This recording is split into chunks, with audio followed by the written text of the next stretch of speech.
महाभारत ऐसा महाकाव्य है जिसमें कई छोटी बड़ी शिक्षाप्रद घटनाओं का जिक्र है। द्रौपदी चीरहरण भी महाभारत की ऐसी ही घटना है।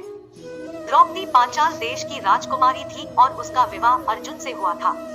अर्जुन ने द्रौपदी के स्वयंवर में मछली की आंख में निशाना साधकर उससे विवाह किया था, लेकिन माता कुंती के अनजाने में दिए एक आदेश से द्रौपदी पांडवों यानी पांचों भाइयों की पत्नी बन गई। एक बार की बात है जब पांचों भाइयों में सबसे बड़े युधिष्ठिर इंद्रप्रस्थ नगर पर राज कर रहे थे। उस समय हस्तिनापुर का राजकुमार दुर्योधन था और पांचों पांडव उसके चचेरे भाई थे। दुर्योधन कौरवों में सबसे बड़ा था और अपने चचेरे भाइयों यानी पांडवों से जलता था। दुर्योधन सबसे ज्यादा अपने चालाक मामा शकुनी को मानता था।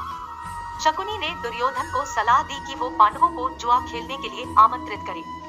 पांडवों ने अपने भाई दुर्योधन का निमंत्रण स्वीकार कर लिया। उस सभा में भरत वंश के शासक धृतराष्ट्र, भीष्म पितामह, द्रोणाचार्य और महात्मा विदुर जैसे महान लोग भी उपस्थित थे। शकुनी मामा ने छल कपट से पांडवों को हराना शुरू किया। इस खेल में पांडव अपना राज्य हार गए। धर्मराज युधिष्ठिर ने स्वयं और अपने चारों भाइयों को भी दांव पर लगाया और हार गए। अंत में जब दांव पर लगाने के लिए उनके पास कुछ नहीं बचा तो उन्होंने अपनी पत्नी द्रौपदी को दांव पर लगा दिया।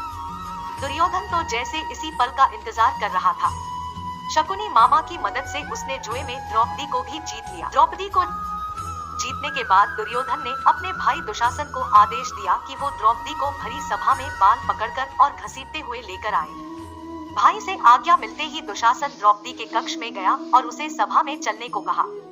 रानी द्रौपदी बहुत ही स्वाभिमानी और पतिव्रता स्त्री थी, इसलिए उन्होंने दुशासन के साथ चलने से मना कर दिया।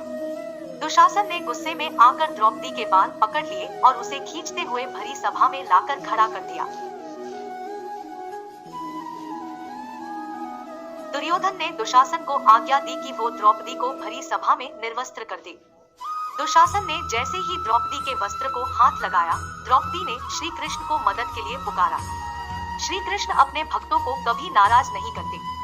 कृष्ण ने जब द्रौपदी की करुण पुकार सुनी तो उन्होंने द्रौपदी की साड़ी को बढ़ाना शुरू कर दिया।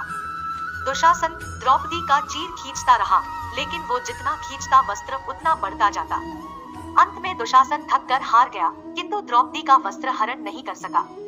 ऐसा कहा जाता है महाभारत युद्ध के पीछे सबसे बड़ा कारण द्रौपदी चीरहरण ही था।